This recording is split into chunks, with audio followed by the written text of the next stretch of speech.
You will hear a number of different recordings, and you will have to answer questions on what you hear. There will be time for you to read the instructions and questions, and you will have a chance to check your work. All the recordings will be played once only. The test is in 4 sections.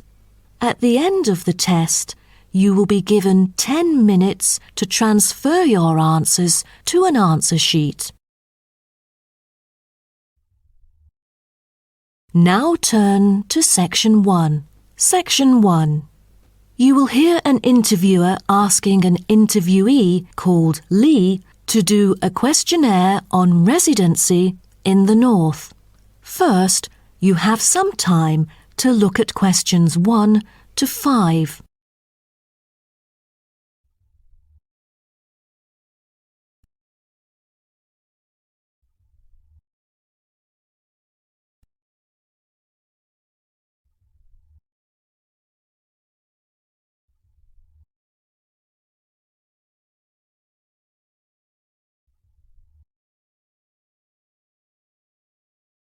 You will see that there is an example which has been done for you. On this occasion only, the conversation relating to this will be played first. Excuse me? Yes. I was wondering if you could spare a few minutes to do a questionnaire on your residency here in the North. It won't take long. No, that's fine. Lovely. First of all, may I get some information about yourself? Okay. May I know your name and age? My name's Lee, and I'm 19 years old now. Lee says that he is 19 years old now, so 19 has been written in the space. Now we shall begin. You should answer the questions as you listen, because you will not hear the recording a second time.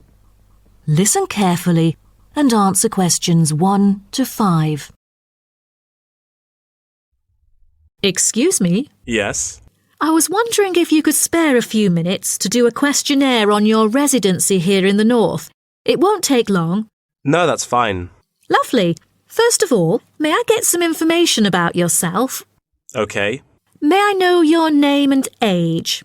My name's Lee, and I'm 19 years old now. Great. And could I ask what your job is? Are you a student? Actually, I'm going to continue my study in business management next month. But at the moment, I'm a salesman by profession. Oh, right. And how long have you been living here in the North? Well, I have been in this city since I was 3 years old, but my family and I had lived in the East for 7 years at first. Now I am 19, so I have spent about 9 years living here till now. Great. Which part of the northern area do you live in? I live in Spring Park. Have you heard of it? Yes, of course. So what about your accommodation? Do you live in a house or a flat or something similar? I used to live with my family in a big house, and now I'm living in an apartment with 2 of my friends, who are my colleagues as well. Oh, right. And one more question. What means of transport will you take when you need to go somewhere? If it's not too far away, I'd prefer to go on foot or by bicycle. If there is a long way to go, I take the train or sometimes a cab. I rarely take buses because I think the most important things to keep in mind are time and comfort. Great. Thanks. Before you hear the rest of the conversation, you have some time to look at questions 6 to 10.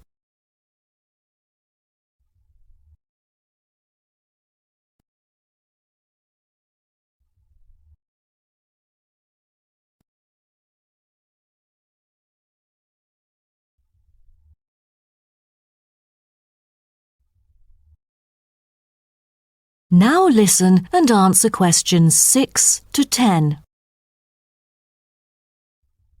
Now, let's go to the second part of my questionnaire. I'd like you to tell me, how often do you dine out? Is it once a week or several times a year? I'm afraid neither of those options agree with me. I don't often go out for dinner, maybe once a month, Every week just seems too often for me. OK, then where do you usually go for recreation? I often go to places that other people go to. I sometimes go clubbing after work. You know, there are some fantastic clubs nearby. And if you do not have to work during the day, will you go for a show or something? You know, there is a newly built theatre that opened last month in Spring Park, but I rarely go there because it's too expensive. I prefer to go to the cinema to see some of the latest movies. Do you like doing sports? And what is your main form of exercise? I like swimming and I go to the gym occasionally, but I spend most of my spare time sailing. All right. Last question. Have you taken any part-time courses? Yes, because I'm really keen on cartoons. I'm doing a Japanese course during the weekends, but I'm still a beginner. Wow, what a special language. Most people I know would like to learn Spanish or Latin. You must be brilliant. Well, thank you very much for your time. No problem. Bye. That is the end of section 1. You now have half a minute to check your answers.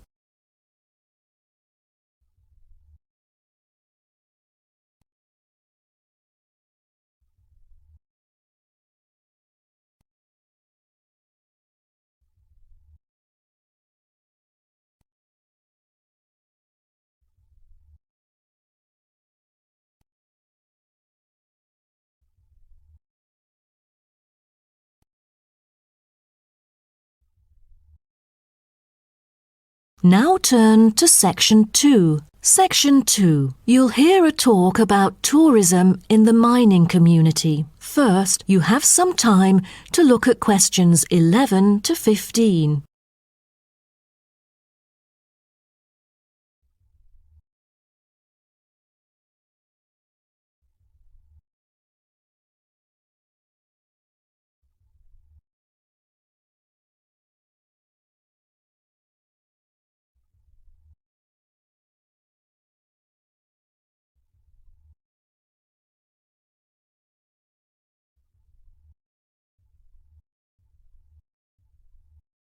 Now listen carefully and answer questions 11 to 15.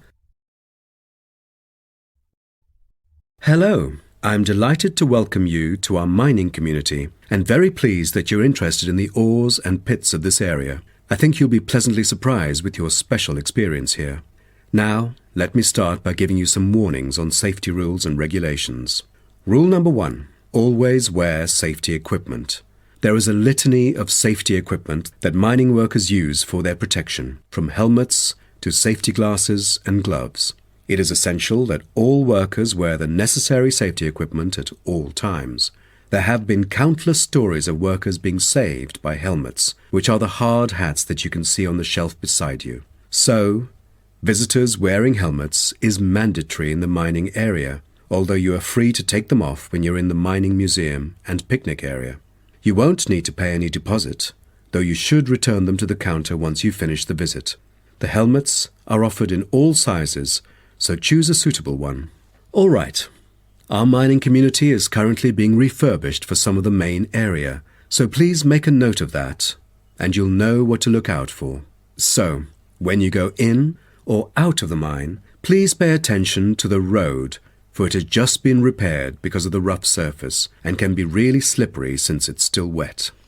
The history and process of tin mining are complicated and involve a lot of special words, but here you will see how it was and still is done.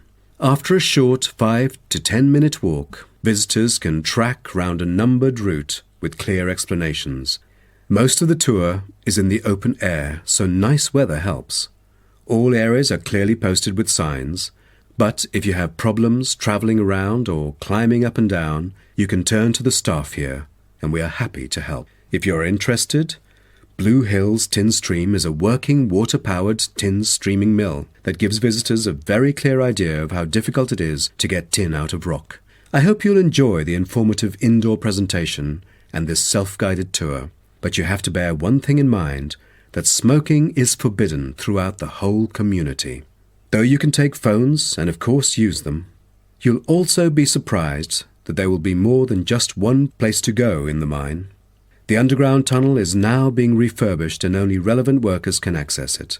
But it will soon be all finished, and I believe it's a lovely place for you to explore around. Don't forget to wear protective clothing. It's mandatory. Before you hear the rest of the talk, you have some time to look at questions 16 to 20.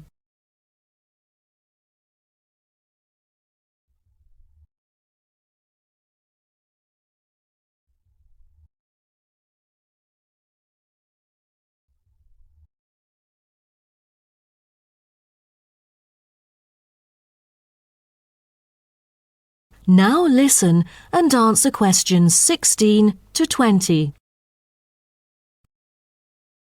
Now, let's start by seeing where you can go. As you can see on our map in the brochure I've given you, we are here at the reception block. We have a famous mill which is used for making and processing materials such as steel and coal.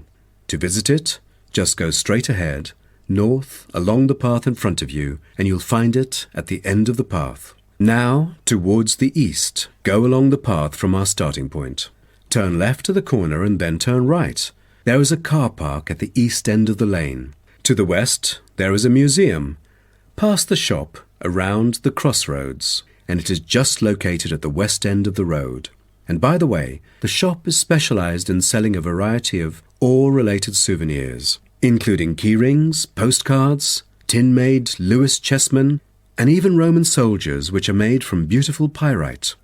If you are interested in the laboratory where scientific experiments, analyses and research are carried out, it is situated at the southern part of the park, opposite the shop.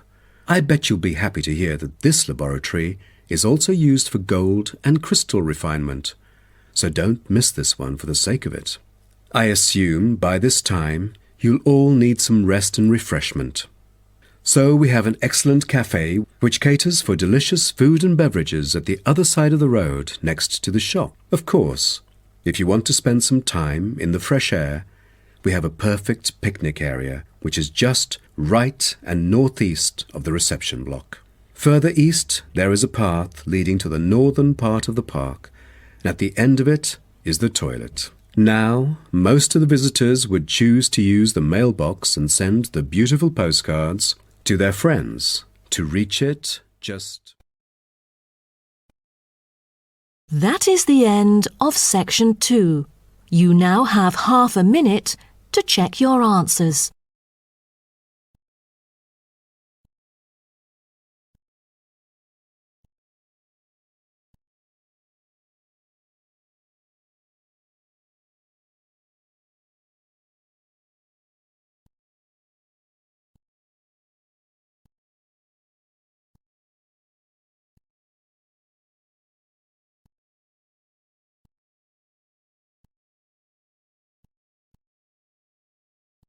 Now turn to section 3. Section 3. You will hear two students called Karen and Dave discussing the assignment for their biology class. First, you have some time to look at questions 21 to 27.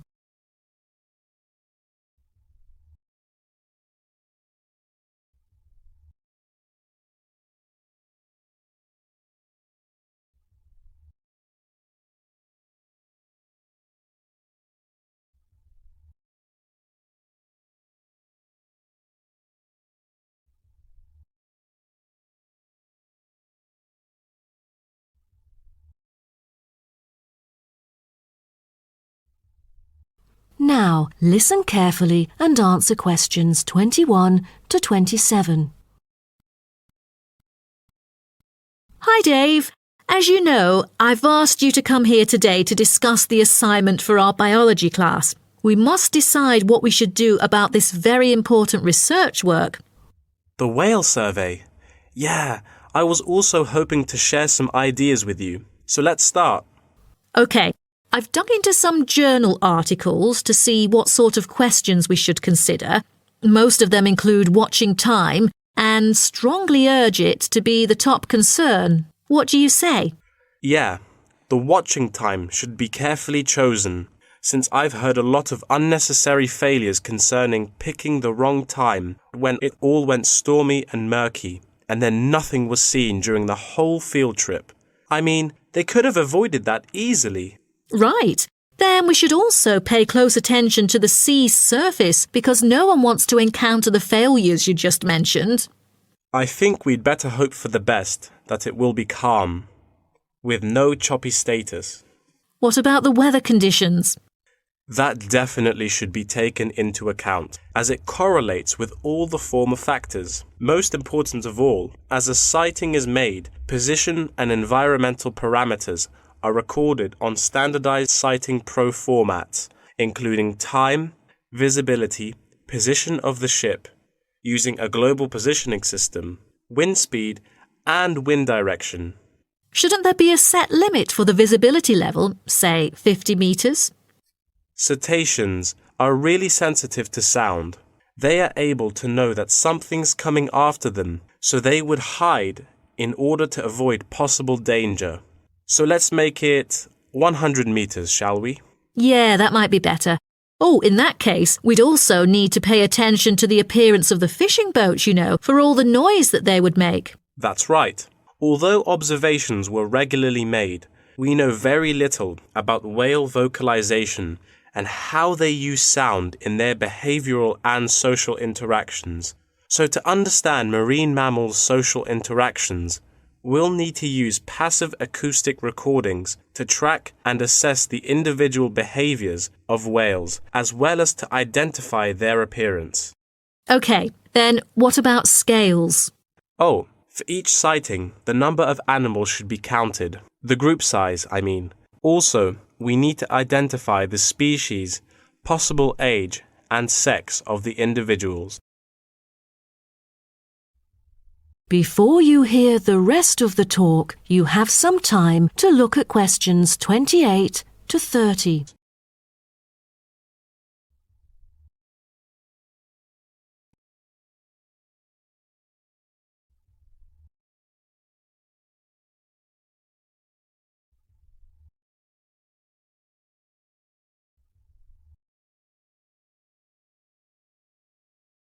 Now, listen and answer questions 28 to 30. Speaking of identifying species, we need to find out the unique physical features of each whale. Let's start with the sperm whale. The sperm whale is the largest toothed whale, yet it's only a quarter of that of the blue whale. Its unique body is unlikely to be confused with any other species, and that distinctive shape comes from its very large, block-shaped head, which can be 1/4 to 1/3 of its length. The sperm whale's flukes are triangular and very thick.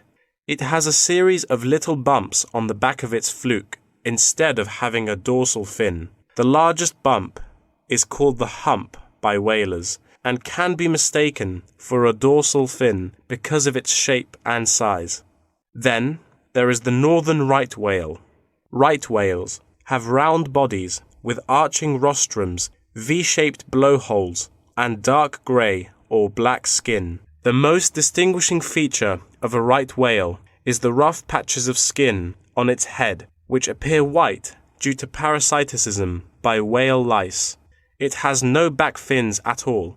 The blue whale's body can be various shades of bluish-grey dorsally and somewhat lighter underneath. It has a long, tapering body that appears stretched in comparison to the stockier build of other whales. The head is flat, U-shaped, and has a prominent ridge running from the blowhole to the top of its upper lip. Lastly are the minke whales. They are the second smallest baleen whale. The minke whale is black, grey or purple in colour. Common minke whales are distinguished from other whales by a white band they have on each flipper. Their long back and tiny dorsal fin, 2/3 of the way down their back, is quite distinctive. That is the end of section 3. You now have half a minute to check your answers.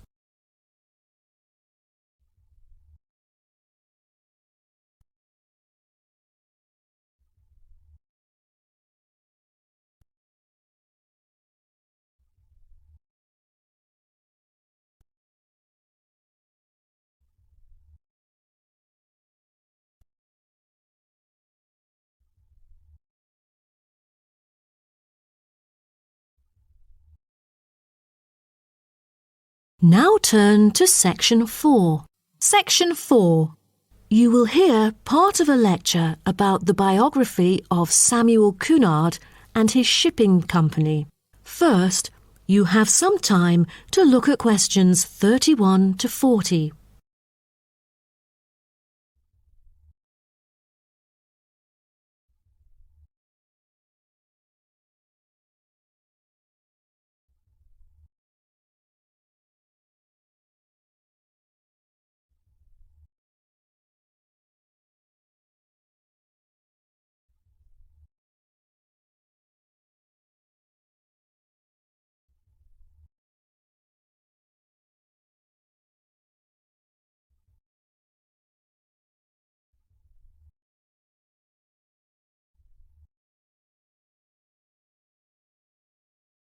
Now, listen carefully and answer questions 31 to 40. Good morning, class. In the last few lectures, I've talked about the history of technology in the business area. But today, I want to use Samuel Cunard as our case study, who was a shipping magnate that founded the Cunard Line. Now, Cunard was born in Canada. When he first left home, he was still a teenager. Then he came into a US company as a worker and learned how to sail there. During the War of 1812, Cunard volunteered for service in the 2nd Battalion of the Halifax Regiment Militia and rose to the rank of captain. He held many public offices, such as volunteer fireman and lighthouse commissioner, and maintained a reputation as not only a shrewd businessman, but also an honest and generous citizen. When he went to England, his friends cooperated with him, and together they coined a shipping company. The company had instant wealth and could deal with more than one cargo, for its major business was in North America and the Atlantic. From then onwards, Cunard became a highly successful entrepreneur in British shipping, and one of a group of 12 individuals who dominated the affairs of England. In 1838, the British government, impressed by the advantages of steam sailing for making regular passages, invited tenders to carry the transatlantic mails by steamer. Back then, mail contact through steamships brought more punctuality, while other types of ships were always delayed. The journey times were flexible, with a transatlantic crossing lasting for 6 weeks and with no fixed times of departure or arrival. So it was never known when the mail would arrive, or, since so many sailing ships foundered, whether it would arrive at all. What Cunard wanted, in line with the thrusting new technology of the Victorian age, was a maritime extension of the brand, new timetabled railways on land. Cunard's experience in steamship operation, with observations of the growing railway network in England, encouraged him to explore the creation of a transatlantic fleet of steamships, which would cross the ocean as regularly as trains crossed land, and that's why he went to the United Kingdom seeking investors in 1837.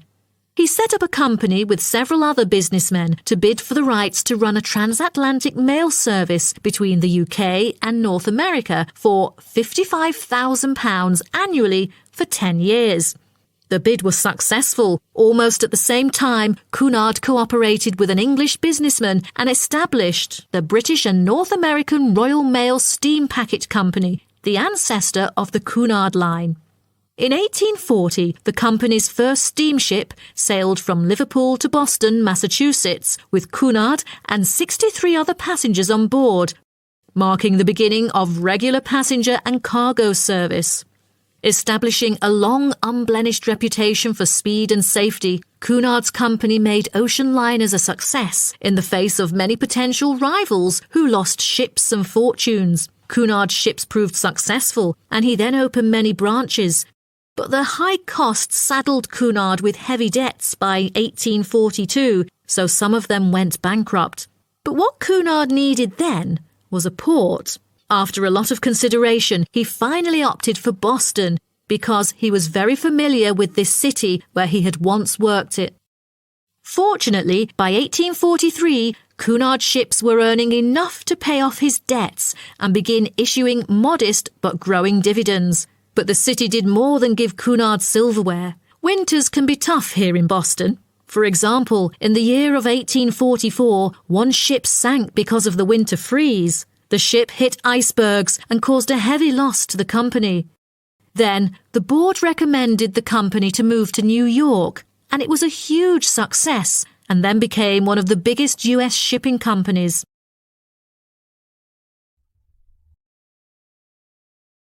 Cunard himself made safety his priority, and to this day, Cunard has never been responsible for the loss of a single passenger or a single mail bag on the Atlantic run.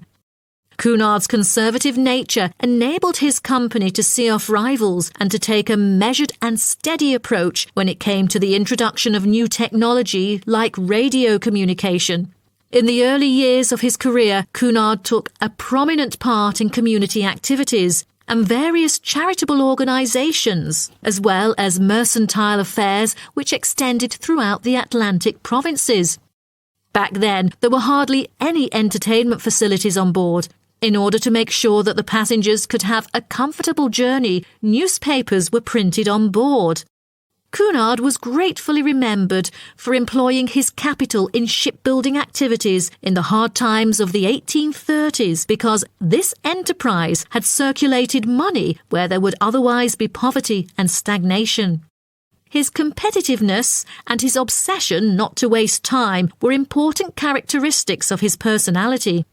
Prior to 1912, the shipping line had focused on speed and soon was renowned for its velocity and safety. Although early in life Cunard was imperious, he learned diplomacy and became a skillful and persuasive negotiator. His contemporaries admired him for the contribution to transatlantic communication by the line popularly called by his name. After that, for affluent transatlantic passengers, Cunard brought new levels of luxury to ocean travel: lavish suites, a swimming pool, gymnasium, ballroom, electricity, and more, just like that of luxurious hotels. Okay, so does anyone have any? That is the end of section 4. You now have half a minute to check your answers.